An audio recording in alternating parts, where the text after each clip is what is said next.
Om Swastiastu, Assalamualaikum warahmatullahi wabarakatuh. Salam nama budaya, salam sejahtera bagi kita semua.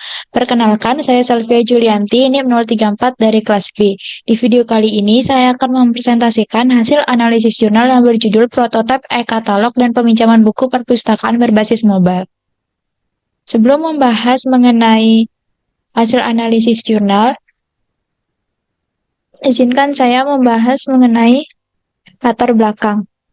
Adapun latar belakangnya yaitu perangkat lunak merupakan program komputer yang mengontrol, mengatur, atau memproses data dalam sistem. Dan pengembangan perangkat lunak adalah proses menciptakan, mengubah, atau meningkatkan perangkat lunak. Metode pengembangan perangkat lunak terdiri dari berbagai jenis. Salah satunya adalah metode prototipe yang akan dibahas dalam presentasi ini. Presentasi ini dilakukan dengan tujuan mengetahui implementasi pengembangan perangkat lunak dan bagaimana metode prototipe diterapkan dalam proyek-proyek nyata dengan cara melakukan analisis jurnal berjudul Prototipe e-katalog dan peminjaman buku perpustakaan berbasis mobile. Selanjutnya membahas mengenai tinjauan pustaka. Di sini ada yang pertama mengenai perangkat lunak. Perangkat lunak adalah serangkaian instruksi yang diberikan kepada mesin komputer untuk menjalankan tugasnya. Perangkat lunak dibagi menjadi dua, yaitu sistem operasi dan aplikasi. Secara garis besar, perangkat lunak merupakan elemen kunci dalam ranah komputasi. Oleh karena itu, kualitas perangkat lunak sangat penting, terutama untuk perangkat lunak komersial dan sistem. Selanjutnya membahas mengenai pengembangan perangkat lunak. Pengembangan perangkat lunak adalah proses yang melibatkan pembuatan dan pemeliharaan kode program dengan tujuan utama memenuhi harapan dan kebutuhan pengguna. Perangkat lunak harus efektif, andal, efisien, dan ramah pengguna.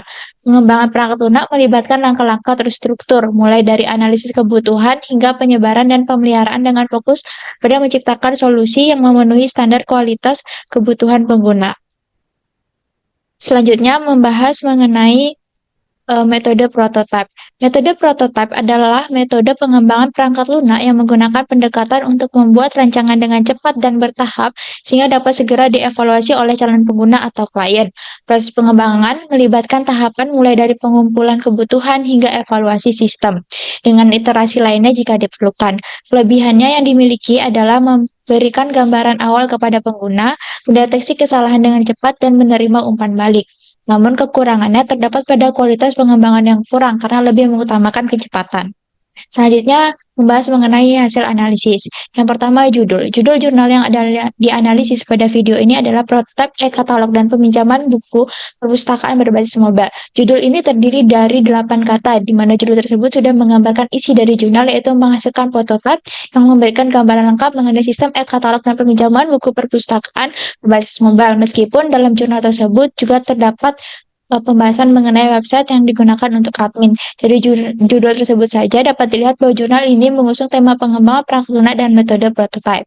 Selanjutnya membahas mengenai penulis. Penulis dari jurnal ini adalah Vivi Savitri, di mana penulisan nama pada jurnal tersebut sudah tepat karena tidak berisi gelar dan ditulis kapital pada setiap awal nama. Selanjutnya membahas mengenai korespondensi.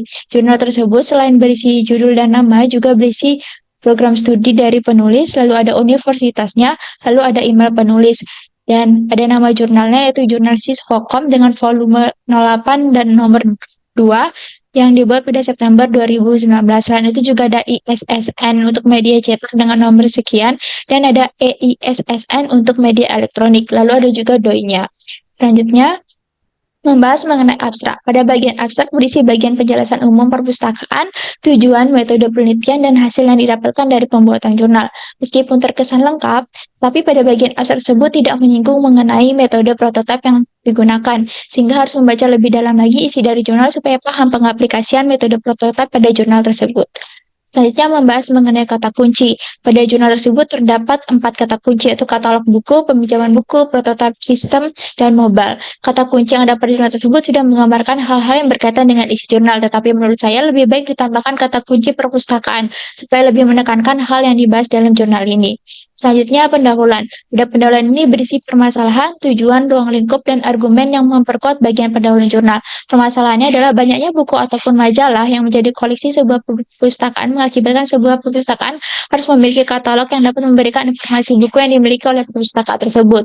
Adapun tujuannya adalah memudahkan akses katalog perpustakaan dan proses peminjaman buku secara online dengan merancang aplikasi yang dapat mempermudah pencarian informasi ketersediaan buku di perpustakaan, membooking buku yang ingin dipinjam tanpa perlu datang langsung ke perpustakaan. Ruang lingkupnya perpustakaan dan mobile, dan argumen-argumennya berupa data dari riset-riset sebelumnya. Terdapat bagian yang kurang, yaitu mengenai pembahasan permasalahan pinjaman buku, karena pada jurnal bagian tersebut langsung dibahas pada bagian tujuan saja, tidak ada dibahas di bagian permasalahan. Selanjutnya membahas mengenai metodologi penelitian. Pada metode penelitian ini terdapat dua, yaitu ada teori metode prototipe dan penelitian terdahulu. Adapun teori metode prototipe dibahas dengan bagian ini tuh secara terperinci mulai dari tujuan, definisi, tahapan dalam metode prototyping, termasuk definisi setiap tahapannya dan tahapan yang akan digunakan dalam jurnal tersebut. Sehingga menurut saya penjelasan mengenai teori sudah sangat baik. Lalu ada 3 penelitian terdahulu yang digunakan. Berikut adalah penelitian terdahulu yang digunakan. Menurut saya bagian metodologi penelitian lebih baik ditambahkan kesimpulan yang berupa berkaitan antara penelitian terdahulu yang dibahas dengan jurnal yang dibuat, sehingga memperkuat landasan dari jurnal yang dibuat. Selanjutnya membahas mengenai hasil dan pembahasan.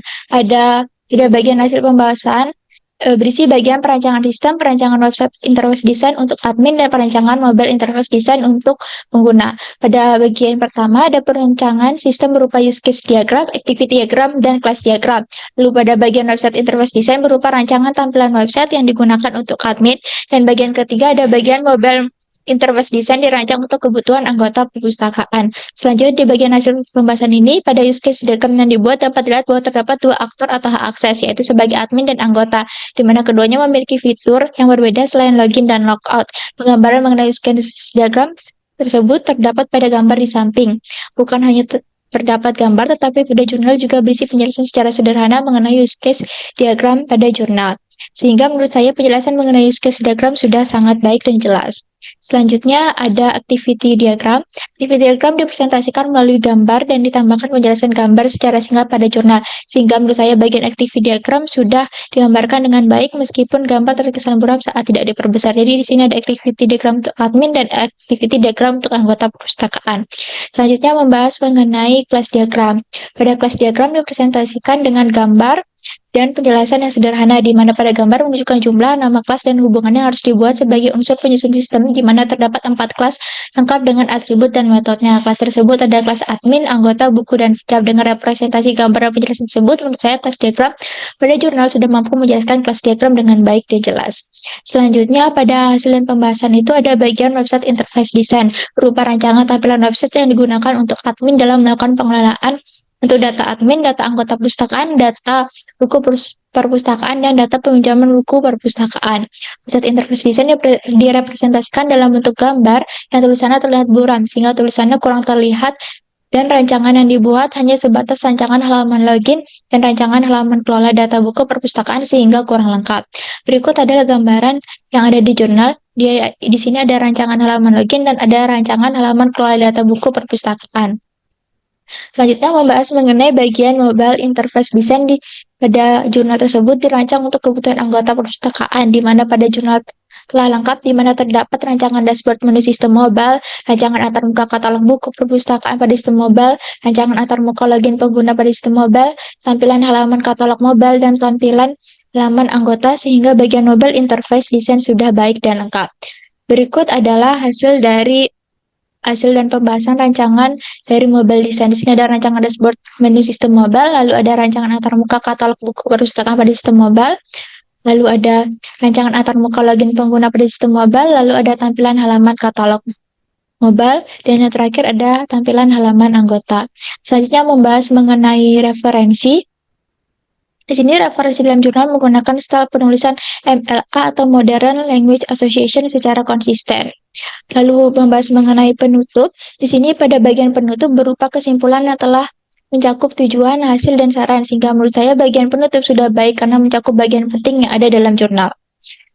Selanjutnya, adapun kesimpulan, terdapat beberapa hal yang dianalisis dalam jurnal ini, yaitu judul, nama penulis, korespondensi, abstrak, kata kunci, pendahuluan, metodologi penelitian, hasil dan pembahasan, penutup, dan referensi, di mana pada bagian-bagian tersebut sudah terkesan baik, tetapi terdapat beberapa hal yang kurang dan seharusnya diperbaiki. Seperti yang sudah saya ucapkan di video-video atau menit-menit sebelumnya. Sekian video dari saya, semoga video ini bisa membantu. Mohon maaf apabila terdapat kesalahan. Terima kasih. Om Santi Santi Om. Wassalamualaikum warahmatullahi wabarakatuh. Salam nama budaya, salam sejahtera bagi kita semua.